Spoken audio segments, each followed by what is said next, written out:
शुरू करें फिर क्लास को।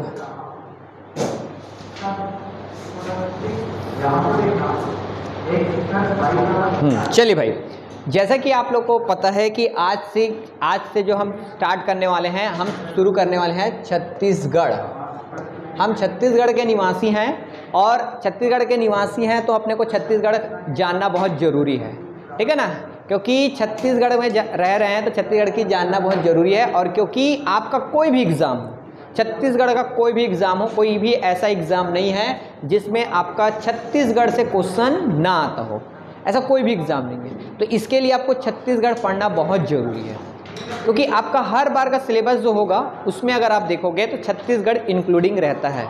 और जैसा कि अभी आप पता चला है कि आप लोगों का भी जो सिलेबस है उसमें भी क्या है, छत्तीसगढ़ को हो सकता है इंक्लूडिंग कर दिया जाए। तो उसमें क्या होगा कि आपको बेनिफिट मिलेगा, क्योंकि आप लोग जो है छत्तीसगढ़ को बेसिकली ही बस जानते हैं, थोड़ा बहुत ही जानते हैं, उतना अच्छे से नहीं जानते हैं जितना अच्छे से जानना चाहिए एक आपके कॉम्पिटिटिव एग्ज़ाम के पर्पज़ से। तो इसीलिए आज से हम लोग की जो क्लास शुरू कर रहे हैं छत्तीसगढ़ की क्लास, जिसमें आप लोगों को देखोगे स्टूडेंट, तो अगर मैं आपको बताऊं तो हर एग्ज़ाम में क्या होता है, इसका वेटेज अलग अलग है। पीएससी में इसका वेटेज अगर देखोगे तो 50% है पीएससी में। अगर आप लोग सिर्फ छत्तीसगढ़ को बहुत अच्छे से अगर पढ़ लेते हो तो आपको 50% है, और 50% है मतलब आपका सिलेक्शन पीएससी प्री निकल सकता है, ठीक है। तो इसीलिए क्या है कि आपको छत्तीसगढ़ पढ़ना बहुत ज़रूरी है। और अभी हाल फिलहाल की मैं बात करूँ, अभी लेटेस्ट की अगर मैं बात करूँ तो अभी टीचर भर्ती का एग्ज़ाम हुआ है बस्तर और सरगुजा संभाग का। तो उसमें क्या हुआ स्टूडेंट कि जो बच्चे जो पढ़ने वाले थे वो सब सब्जेक्टिव के थे, और हुआ क्या कि उसमें आया था छत्तीसगढ़ का क्वेश्चन। तो बहुत सारे जो बच्चे थे जो पीछे रह गए, क्यों? क्योंकि वो सिर्फ किसको जानते थे, अपने छत्तीसगढ़ को जानते थे। और उसमें बाजी कौन मार गया, जो व्यापम और पीएससी की तैयारी पहले से कर रहे थे, जो क्या चीज़ को पढ़ के रखे थे, छत्तीसगढ़ और इंडियन हिस्ट्री को पढ़ के रखे थे। तो वही है कि आप लोगों के साथ ऐसा ना हो, इसीलिए क्या किया गया है, छत्तीसगढ़ की क्लास को ये चालू किया गया है, ठीक है। तो चलिए शुरू करते हैं छत्तीसगढ़ की क्लास को। तो सबसे पहले स्टूडेंट मैं आप लोगों को कुछ बेसिक चीज़ बता दूं छत्तीसगढ़ के बारे में, आप देखो पढ़ना क्या रहता है। जैसे कि अगर आप देखोगे छत्तीसगढ़ के बारे में, तो छत्तीसगढ़ को क्या किया गया है, 3 भागों में क्या किया गया है, बांटा गया है। कितने भागों में बांटा गया है, 3 भागों में बांटा गया है। जब भी आप छत्तीसगढ़ को पढ़ोगे तो आपको 3 भागों से होकर ही क्या करना है, आपको इसमें पढ़ना है। क्योंकि आप देखोगे सबसे पहला है आपको, जिसको अपन बोलते हैं क्या, इतिहास, हिस्ट्री।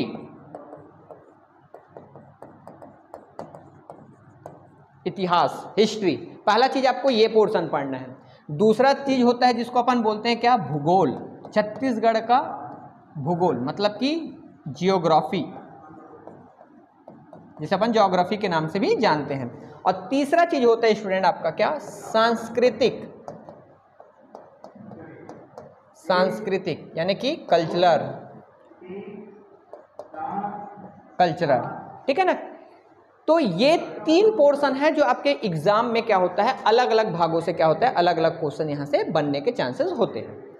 अगर आप देखोगे, अगर आपका इतिहास से नहीं आएगा तो भूगोल से आएगा, भूगोल से नहीं आएगा तो किससे आएगा, सांस्कृतिक से आएगा। और सांस्कृतिक तो छत्तीसगढ़ जो है आप सभी को पता है जनजातियों की भूमि के नाम से जाना जाता है। हमारे यहाँ जनजाति बहुत फेमस है। तो जनजाति है तो जनजातियों की अपनी अपनी क्या होती है, इसकी कल्चरल होते हैं, संस्कृति होती है, उन चीज़ों को पढ़ना है, ठीक है ना। जैसे कि आपसे मैं एक सिंपल सा क्वेश्चन पूछता हूं, अगर आप लोग जानते होगे तो बताना, क्या आप और आंसर करेंगे ना, ऑनलाइन स्टूडेंट्स हैं वो भी, और जो ऑफलाइन स्टूडेंट्स हैं वो भी, और जो यूट्यूब से देख रहे हैं वो कमेंट करके जरूर बताएंगे। चलिए बताइए कि तस्मय क्या होता है, तस्मय, अच्छा ठीक है।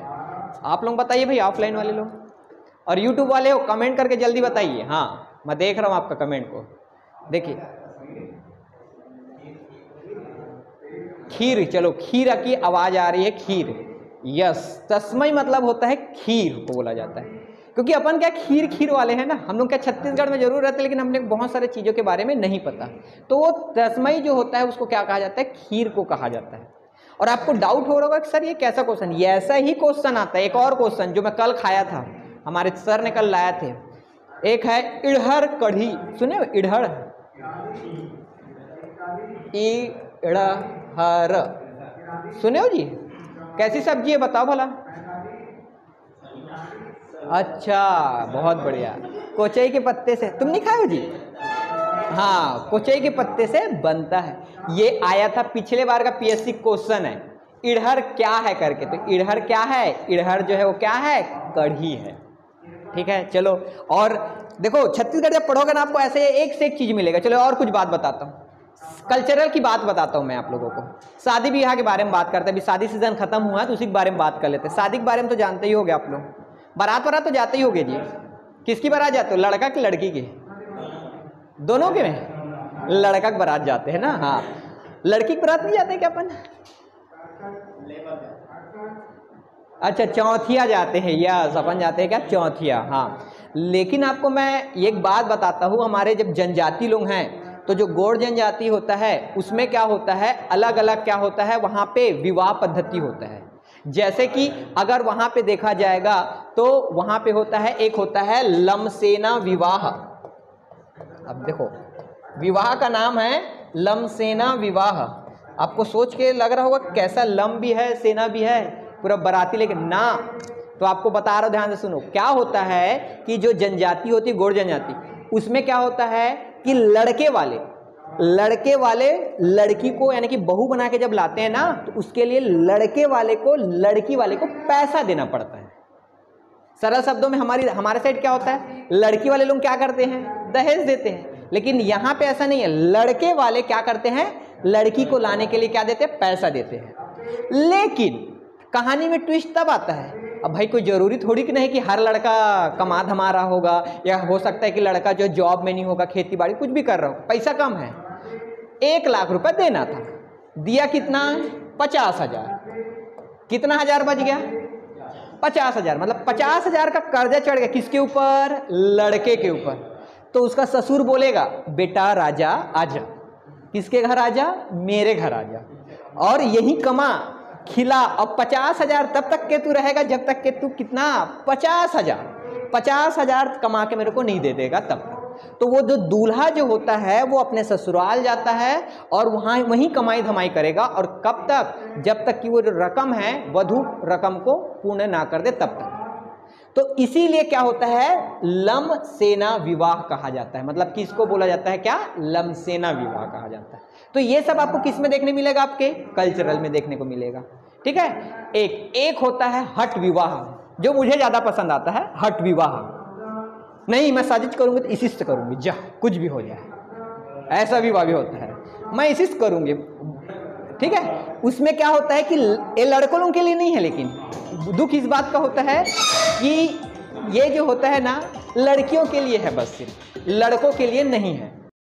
तो मैं वही बता रहा था कि इसमें जो है ना लड़कियों के लिए है, लड़कों के लिए नहीं है। नहीं तो लड़के लोग हो जाते हैं बहुत तांडव मचाते हैं ना, इसलिए नहीं रखे हैं। वो तो किसी भी बोलेंगे मैं ऐश्वर्या राय से शादी करूंगा, तब कैसे करते घर वाले, इसीलिए सिर्फ लड़कियों के लिए है। कौन सा विवाह, हट विवाह। हट मतलब क्या होता है, जिद्दी। तो जो लड़की बोल दे जिस भी लड़के को, और ये ध्यान रहे सिर्फ अपनी अपनी जनजाति में होता है ना, इसका ये मतलब नहीं है कि हट विवाह है तो कोई लड़की बोले मैं सलमान खान से शादी करूंगी करके ना, किसी अपने ही जनजाति के लोगों के लड़के से बोलेगी कि मैं इसी से शादी करूंगी, तो लड़की लड़के के घर चले जाती है और घर में जाके मैं रहेगी, अपने लड़के के घर वाले बोलेंगे कि मैं इसी से शादी करूंगी।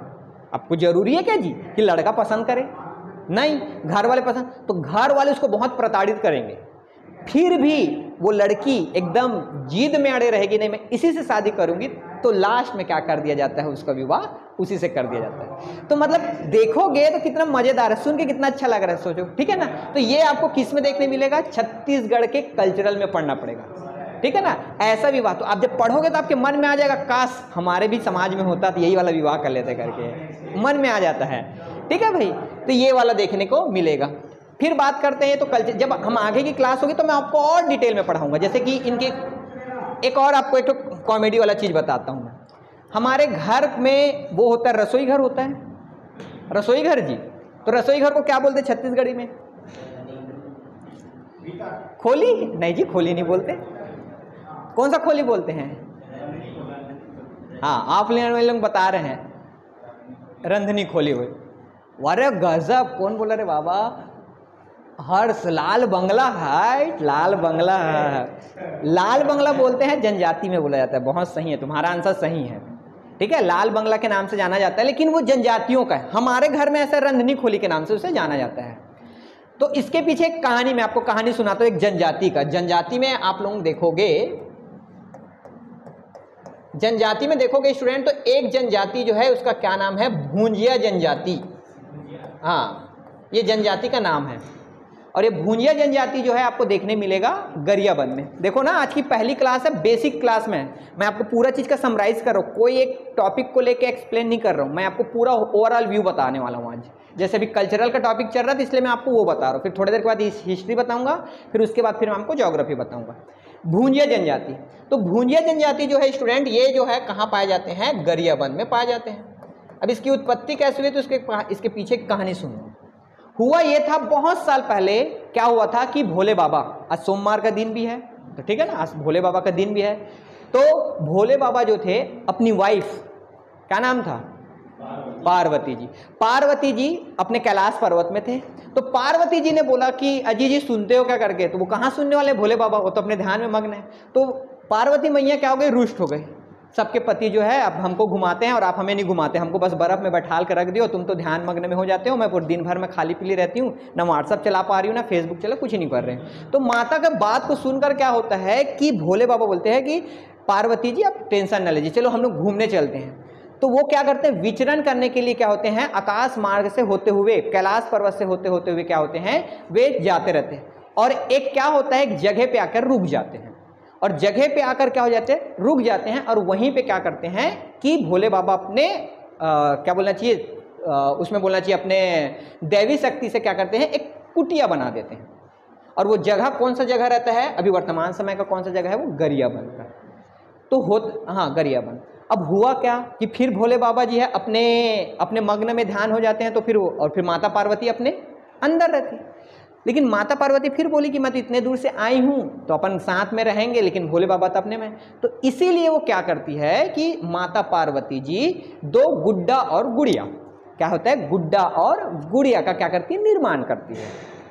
गुड्डा और गुड़िया का क्या करती है, निर्माण करती है, और उसको वहाँ पर रख देती है।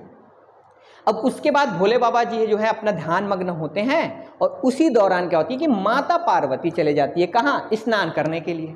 और आप सभी को पता है कि जब माता पार्वती स्नान करने गई है, कुछ ना कुछ कारनामा हो ही जाता है। गणेश जी वाला तो किस्सा पता ही है आपको। उतने में क्या होता है कि भोले बाबा जो है अपना ध्यान मग्न से उठते हैं, और उसी दौरान वो करते हैं क्या, वो किसका सेवन करते हैं, क्या चीज पीते हैं जी, क्या चीज चढ़ता है, हाँ, भांग। तो भांग को क्या करते हैं, वो भांग का फिर क्या करते हैं कि वो उनका सेवन करते हैं। तो आपको एक बात बता दूं कि आप लोगों को, कई लोग ऐसे बच्चे होते हैं बोलते हैं हम तो महाकाल के भक्त हैं इसलिए गांजा फूंक रहे हैं करके। आप लोगों को बता दूं, भोले बाबा उसका सेवन इसलिए करते थे क्योंकि वो क्या था कि वो प्रकृति के लिए क्या है, हानिकारक है। और वो भोले बाबा प्रकृति के लिए जितना हानिकारक है उनको वो सेवन वो खुद करते थे, ताकि प्रकृति में क्या रहे, हानिकारक चीज ना रहे, ये ध्यान रखें। तो वो क्या है, इन्हीं चीज का सेवन करते हैं, जैसे बोलते हैं चिलम का यूज करते रहते हैं। तो उतने में क्या होता है, हल्की सी हवा आती है, आग जलता है, और जलने के कारण, होने के कारण क्या हो जाता है, वो चिंगारी जो उड़ती है, और चिंगारी उड़ के कहाँ चली जाती है, जो कुटिया बना रहता है, तो कुटिया जो रहता है वो जल जाता है। कुटिया क्या हो गया, जल गया, पूरा कुटिया जल गया। और जलने के बाद जब माता पार्वती जब आके देखती है तो कुटिया पूरा क्या हो गया, जल गया था। तो जिसके कारण क्या हुआ कि कुटिया जलने के कारण कि वहां पे जो गुड्डे और गुड़िया थे वो भी क्या हो गए, जल गए। माता पार्वती आक्रोशित हो गई कि मैंने बड़े लाड और प्यार से मैंने क्या किया था, गुड्डा और गुड़िया बनाया था, अब मैं कुछ नहीं जानती, तो आप जो है क्या करो, आप उसे जीवित कर दो करके। फिर भोले वाला बोलते हैं कि नहीं ऐसा तो पॉसिबल नहीं है, तो बोलते नहीं आप कर सकते। तो फिर माता पार्वती क्रोधित हो जाती है, इसीलिए इससे दूर हो बचने के लिए क्या करते हैं, भोले बाबा उनको आशीर्वाद देते हैं, और वो जो गुड्डा और जो गुड़िया होते हैं वो जीवित अवस्था में आ जाते हैं। वो आग में क्या हो जा रहते हैं, वो जल जाते हैं। तो सर अपने छत्तीसगढ़ी में बोल जाते तो भुंजा जाते हैं। तो इसलिए एक नई जो जनजाति बनता है वो कौन सी जनजाति है, भुंजिया जनजाति होती है। और ये आपको देखने मिलेगा कहाँ, गरियाबंद में। और भुंजिया जनजाति के जो रहता है खोली, उसी को बोलते हैं क्या, आपका लाल बंगला। यस, बहुत बढ़िया, जिसने भी आंसर दिया था ये भी आया हुआ था प्रीवियस सीजीपीएससी का प्रीवियस क्वेश्चन है कि लाल बंगला कौन सी जनजाति में, कौन सी जनजाति के लोगों के द्वारा बनाई जाती है? तो कौन सी जनजाति के द्वारा? खाने वाला जगह, हाँ, रसोई घर है ये, रसोई घर के नाम उनके यहाँ लाल बंगला के नाम से उसको जाना जाता है। ठीक है भाई, तो ये हुआ आपका ये वाला टॉपिक जिसमें हमने जिसमें अपन क्या किए थे, देखे थे कि जिसमें हमने सांस्कृतिक के बारे में हमने बात कर लिया। चलिए अब आपको मैं लेके चलता हूं अपने हिस्ट्री के लिए, इतिहास के लिए। तो आप सबने सुना होगा इतिहास, जैसे ही नाम आता है तो किसी का नाम आए या ना आए, सिर्फ एक नाम जरूर आता है, अकबर। इतिहास जब भी बोला जाएगा तो क्या नाम आता है? अकबर। क्यों आता है यार? क्योंकि हमारे आसपास का पढ़ाई लिखाई ऐसा माहौल है, सिर्फ अकबर अकबर अकबर रहता है। लेकिन अकबर के अलावा भी हमारे यहाँ बहुत सारी घटनाएं घटित हुई है। तो छत्तीसगढ़ के इतिहास में स्टूडेंट सबसे पहला प्रश्न तो यही बनता है कि छत्तीसगढ़ का नामकरण छत्तीसगढ़ क्यों पड़ा? पहला क्वेश्चन यही बनेगा, इतिहास वही होगा। तो क्यों पड़ा? क्योंकि छत्तीसगढ़ में उस समय क्या थे? 36 क्या थे? किले थे। कितने थे? 36 क्या थे? किले थे, इसलिए उसका नामकरण क्या पड़ा? छत्तीसगढ़। उस समय क्या थे कि छत्तीसगढ़ में क्या थे? 36 गढ़ हुआ करते थे। 36 क्या हुआ करते थे? गढ़ हुआ करते थे। अब गढ़ क्या होता था? इधर ध्यान देंगे, गढ़ होता क्या था तो देखेंगे। मैं आपको जैसे जैसे क्लास होगी तो मैं आपको ये पूरा जो नक्शा जो मैं बहुत फास्ट तरीके से बना रहा हूँ, मैं आपको बनाना सिखाऊंगा। तो अभी तो सिर्फ पहली क्लास है, तो इसलिए आप इसको समझिएगा। देखिए क्या होगा, पहले क्या था कि छत्तीसगढ़ जो था ना, तो यहाँ से क्या होता है, ये एक नदी बहती है, ये वाली नदी, ये नदी है, और इस नदी का क्या नाम था आपका? शिवनाथ नदी। कौन सा नदी? शिवनाथ नदी। तो शिवनाथ नदी के ऊपर इधर छोटे छोटे ऐसे 1 2 3 4 5 6 7 8 9 10 11 12 13 14 15 16 छोटे छोटे क्या थे? गढ़ थे। सरल शब्दों में समझने के लिए छोटे छोटे गांव हुआ करते थे। गढ़ मतलब एक गांव। किसके? शिवनाथ नदी के ऊपर यानी कि उत्तर की ओर, और शिवनाथ नदी के कहाँ? दक्षिण की ओर। कितने? इधर भी 18 और इधर भी 18। तो 18 और 18 कितने हो गए? 36। तो कितने गढ़ हो गए? इसलिए इसका क्या नाम पड़ा? छत्तीसगढ़ पड़ा। तो यस, याद एक क्वेश्चन क्या बनता है कि छत्तीसगढ़ का निर्धारण करने में कौन सी नदी सहायक है? तो कौन सी नदी सहायक है?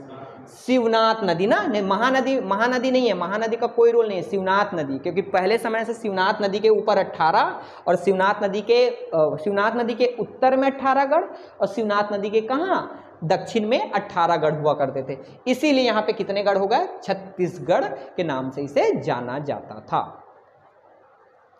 फिर बात करते हैं कि छत्तीसगढ़ को सबसे पहले किसने देखा था? सबसे पहले कैसे कॉन्सेप्ट कैसे आया? हुआ यह था स्टूडेंट कि पंडित सुंदरलाल शर्मा, आपने उनके बारे में जानते, लेकिन सुंदरलाल शर्मा यूनिवर्सिटी के बारे में तो नाम सुना होगा, सुने हो ना? तो वही पंडित सुंदरलाल शर्मा जी थे, उन्हों को सपना आया था और वो बैठे बैठे पांडुलिपि में क्या कर रहे थे? ऐसा ऐसा करते करते क्या कर रहे थे? पांडुलिपि में बैठे बैठे ऐसा ऐसा नक्शा बना रहे थे, और उसमें नक्शा जो बन गया तो किसका नक्शा बन गया? छत्तीसगढ़। तो इसीलिए छत्तीसगढ़ के प्रथम स्वप्न दृष्टा या प्रथम संकल्पनाकार कौन है? वो व्यक्ति कौन है आपके? पंडित सुंदरलाल शर्मा। यस, ये अभी व्यापम का लेटेस्ट का 1 महीना पहले जो 10 जून को पेपर हुआ था उसमें ये वाला क्वेश्चन आया था। छत्तीसगढ़ के प्रथम स्वप्न दृष्टा कौन है? सुंदरलाल शर्मा जी। तो ऐसे आपको ना बेसिक चीजें को ही ज्यादा फोकस करना है। तो आप लोगों की जो क्लासेस चलेगी कंटिन्यू, तो उसमें आप लोगों को ये सब चीज को बताया जाएगा। ऐसा भी हो सकता है, मान लो जैसे कि मैं राजनांदगांव में रहता हूं और मैं आज सपना देखा। क्या सपना देखा? कि हमारा जो है बसंतपुर जो है वो आने वाले समय में क्या हो गया? वो जिला बन गया। और आज से 50 या 60 साल के बाद ऐसा होता है कि राजनांदगांव में क्या बसंतपुर को सेम क्या बना दिया गया? तो क्या नाम आएगा कि प्रभात कुमार बैस जो है इसके क्या है? प्रथम स्वप्न दृष्टा है। तो वैसे व्यक्ति कौन थे? पंडित सुंदरलाल शर्मा। ठीक है, तो ये इस टाइप से कॉन्सेप्ट को आपको इसमें देखना पड़ेगा। इतिहास की बात चल रही है स्टूडेंट, तो आपको इतिहास में छत्तीसगढ़ के इतिहास को अगर देखा जाए तो पढ़ने का इसका 3 तरीके से पढ़ना पड़ेगा आपको। इसको 3 तरीके का इतिहास को पढ़ना पड़ेगा। पहला जो इतिहास होगा पहला है आपका प्राचीन इतिहास, ओल्ड एनिसेंट, फिर दूसरा है आपका मध्यकालीन इतिहास, और उसके बाद फिर है कौन सा, आधुनिक इतिहास। तो आपको छत्तीसगढ़ का जब इतिहास की जब भी क्लास होगी तो आपको इसमें 3 सेक्शन को देखना पड़ेगा, प्राचीन इतिहास, मध्यकालीन इतिहास और कौन सा, आधुनिक इतिहास। अब ये होता क्या है, मध्यकालीन, प्राचीन, ऐसे बहुत सारे सवाल आते होंगे, तो जरा ध्यान से सुनेंगे। होता ये है स्टूडेंट कि अभी कौन सा साल चल रहा है, अभी 2023। ये जब शुरुआत हुआ होगा तब क्या हुआ रहा होगा, 0 से शुरू हुआ होगा, 0, 1, 2 तब हुआ। क्या 0 से पहले भी कोई साल रहा होगा? कैसे ऑनलाइन स्टूडेंट्स बताइए, क्या 0 से पहले भी कोई साल रहा होगा? यस, इसके पहले भी रहा होगा कि नहीं था, क्योंकि इसके पहले क्या होता है, इसको बोला जाता था, याद करो, आप लोग बोलते थे ईसा पूर्व, और ये ईसा मसीह के जन्म के बाद का क्या है आपका, इसको क्या बोलते हैं, ईसा बाद बोलते हैं इसको। तो ईसा मसीह के पूर्व की जो अवस्था थी, तो वहां से लेकर क्या होता है यहां तक की जो अवस्था, तो किसके अंतर्गत आएगा, प्राचीन काल में आता है। और यहां से जो यहां तक का जो आएगा 1000 तक का, 1000 ईस्वी तक, 1000 ईस्वी तक का जो होगा वो किस में आ जाएगा, आपके मध्यकालीन में काउंट कर लेंगे। सॉरी, मध्यकालीन में नहीं, ये मध्यकालीन जो होगा, एक मिनट ना, 1000 तक का जो है अपन प्राचीन में काउंट कर सकते हैं, और 1000 से लेके 1857 तक का वो किस में आएगा, मध्यकालीन में।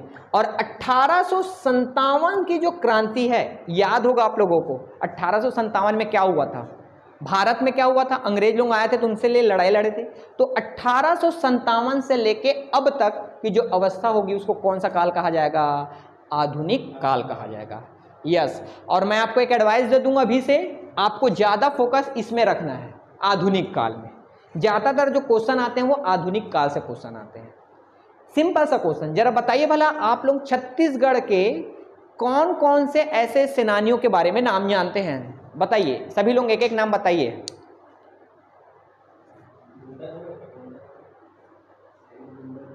गुड, यस, बहुत बढ़िया, हनुमान सिंह, यस। लेकिन तात्या टोपे अपने यहाँ के नहीं थे, हनुमान सिंह आपका आंसर सही है। और बताइए, और बताइए नाम, और कौन कौन से अपने छत्तीसगढ़ के हैं, सुने होंगे आप लोग नाम। यस, शहीद वीर नारायण सिंह। हाँ, और बताओ, नांदगांव वाले हो, बताओ, नांदगांव में रहते हो, कुछ तो होंगे यहाँ पे भी। हाँ, अरे बहुत बढ़िया, त्याग मूर्ति ठाकुर प्यारे लाल सिंह। हाँ हाँ, और बताओ। देखो, छत्तीसगढ़ ऐसा टॉपिक है, मैं पहले बता देता हूँ, वो अलग क्लास नहीं है कि मैं यहाँ पढ़ाऊँ, आऊँ, बोलूँ, जाऊँ ना। जब तक कि ये 2 वे क्लास है, मैं बोलूँगा तो आपको भी बोलना है, चाहे गलत ही क्यों ना हो। यहाँ पे गलत करो कोई प्रॉब्लम नहीं, सही करने के लिए हम हैं यहाँ पे। और बोलते रहो। नाम, छत्तीसगढ़ में रहते हो आप लोग, छत्तीसगढ़ में रहते हैं आप लोग, तो इतना बड़ा यूनिवर्सिटी है छत्तीसगढ़ में, क्या बोलना चाहिए, पंडित रविशंकर शुक्ल यूनिवर्सिटी, उन्हीं के तो नाम में है, सुंदरलाल शर्मा, ये सब। तो मंगल पांडे सुने होंगे, मंगल पांडे कौन थे अपने यहाँ के, हनुमान सिंह थे, ठीक है ना। राजनांदगांव वाले आप लोगों को पता होना चाहिए कौन है, यहाँ पे पदुमलाल पुन्नालाल बख्शी जी हैं। तो ये बलदेव प्रसाद मिश्र स्कूल है आपके, तो कितने सारे लोग हैं, यही सब, यही कौन थे, ये सब यही लोगों ने तो क्या किया है, हमारे छत्तीसगढ़ के लिए लड़ाई लड़े हैं, ठीक है जी। तो अपने को इन सब के बारे में आपको देखना पड़ेगा। वो किस में देखना मिलेगा, वो सब आपको आधुनिक में मिलेगा, ठीक है। मध्य में क्या पढ़ना पड़ेगा, तो मध्य में आपको एक लाइन बताता हूं, पूछता हूं, भोरमदेव गए हैं आप लोग, भोरमदेव गए हो तो भोरमदेव में आप लोगों ने गौर किया होगा, मंदिर बना हुआ है। तो मंदिर बना है तो कोई ना कोई तो बनाया होगा। उस समय क्या चलता था, राजपाट, तो राजाओं लोग बनाते थे। तो उस समय छत्तीसगढ़ में चंदेल वंश चलता था, तो वहां पे आपका कौन क्या पढ़ोगे, वहां पे आप लोग वंश, वो वंश वाला जो रहेगा उसको आप लोग मध्यकालीन में पढ़ोगे। कलचुरी वंश, कलचुरी वंश जो है सबसे फेमस है, सबसे छत्तीसगढ़ में और पूरे भारत में सबसे ज्यादा समय तक राज करने वाला वंश। कौन सा वंश, कलचुरी वंश। तो कलचुरी वंश के बारे में आप लोग पढ़ोगे, उन्होंने क्या क्या काम किए हैं, क्या काम नहीं किए हैं, वो सब आपको इतिहास में मैं आपको जब क्लास होगी तब डिटेल से बताऊंगा। तो आज तो पहली क्लास है, तो इसलिए मैं सिर्फ एक आउटलाइन तैयार कर रहा हूं ताकि आपके माइंड में क्लियर रहे कि अपने को पढ़ना क्या है। प्राचीन काल की बात करते हैं। अब प्राचीन काल की बात करते हैं स्टूडेंट, तो प्राचीन काल मतलब होता है कि बहुत पहले के समय के जो छत्तीसगढ़ में इतिहास हुआ है उसके बारे में। तो आपको मैं एकदम सबसे अच्छा चीज से शुरुआत करता हूं, भगवान श्री राम जी से शुरू करता हूं मैं। भगवान श्री राम जी के बारे में अगर मैं आपको बताऊं तो आप सभी को पता है कि छत्तीसगढ़ जो है श्री राम जी का क्या है, ननिहाल है, मामा घर है, ठीक है ना। इसलिए अब देखोगे कि पाय लागू भांचा, ये सुनोगे, पाय लागू भांचा, भांचलों को मारा नहीं जाता है, बोलते हैं भांचा को प्रणाम किया जाता है, भांचाओं का बहुत सम्मान किया जाता है। क्यों किया जाता है? वो इसलिए किया जाता है क्योंकि श्री राम जी उस समय मानव रूप में थे, लेकिन कौन से थे, भगवान रूप थे। इसलिए भांचा को किसके समान माना गया है, भगवान के तुल्य माना। इसीलिए छत्तीसगढ़ में भांचाओं और भांची का क्या किया जाता है, पैर पड़ जाता है। उसका रीजन ये है, ठीक है। भांचा भांची को ऐसा कहा जाता है कि मारना नहीं चाहिए, उनको मारने से बुढ़ापे में हाथ पैर कपकपाता है, ऐसा कहा जाता है। मेरे को नहीं पता, मैं बूढ़ा नहीं हुआ हूं, मैं जब होऊंगा तो मैं बताऊंगा। हाँ, एक चीज बस होता है कि मारने से अच्छा है कि उनको ऐसा कहा, हमारे यहाँ प्रचलन है कि भांचाओं को क्या बदमाशित करेगा, भांचा है तो इसलिए कान को क्या कर देते हैं अपन, ऐड देते हैं, मारना नहीं है, याद रखेंगे। तो देखिए उसके पीछे की कहानी सुनो। ये है आपका छत्तीसगढ़ और ये वाला जो भाग है आपका, ये है आपका क्या है, यहाँ पे यूपी, ओके। तो उस समय छत्तीसगढ़ को छत्तीसगढ़ नहीं कहा जाता था, छत्तीसगढ़ को कौशल के नाम से जाना जाता था, कौशल महाजनपद। उस समय जनपद चलता था। तो ये पूरा जो भाग था ना, ये पूरा भाग क्या था आपका, कौशल था।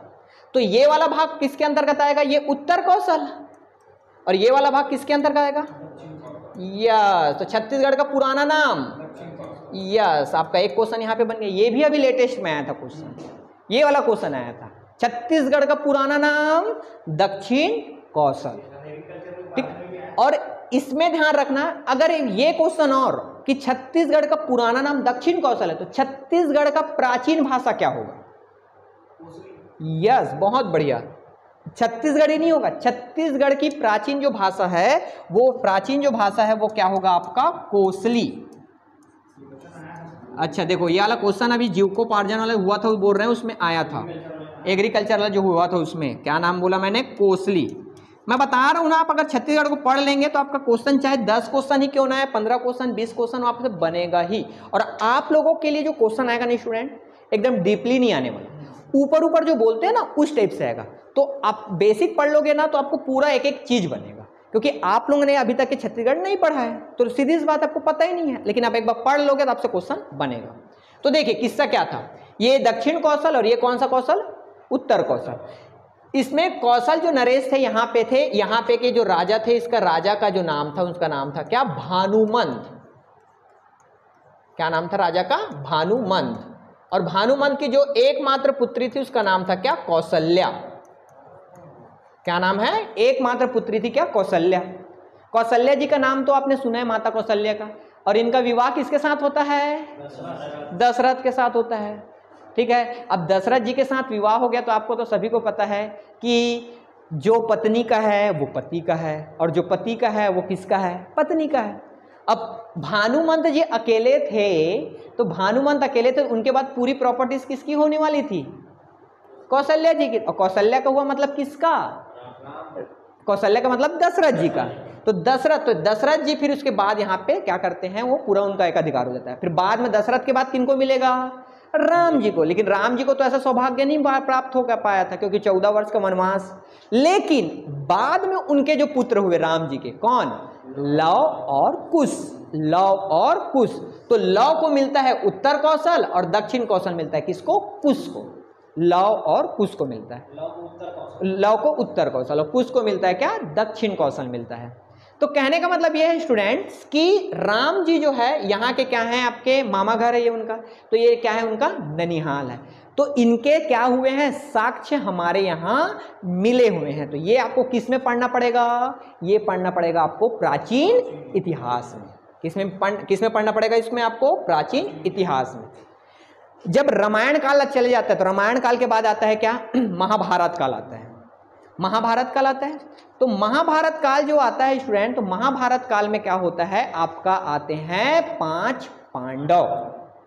5 पांडव में सबसे बड़े भाई कौन? युधिष्ठिर। यस, युधिष्ठिर।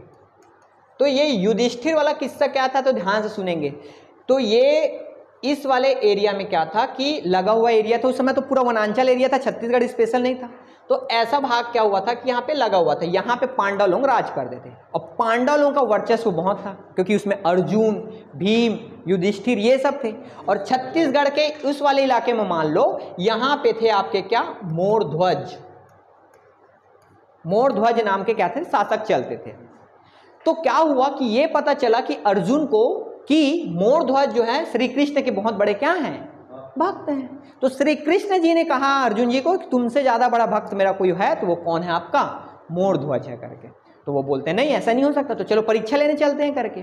तो जब परीक्षा लेने जब जाते हैं कौन कौन, अर्जुन और कौन, श्री कृष्ण, दोनों क्या भेष बदल के जाते हैं, दोनों आदि मतलब थोड़ा दानव रूप से बन के जाते हैं।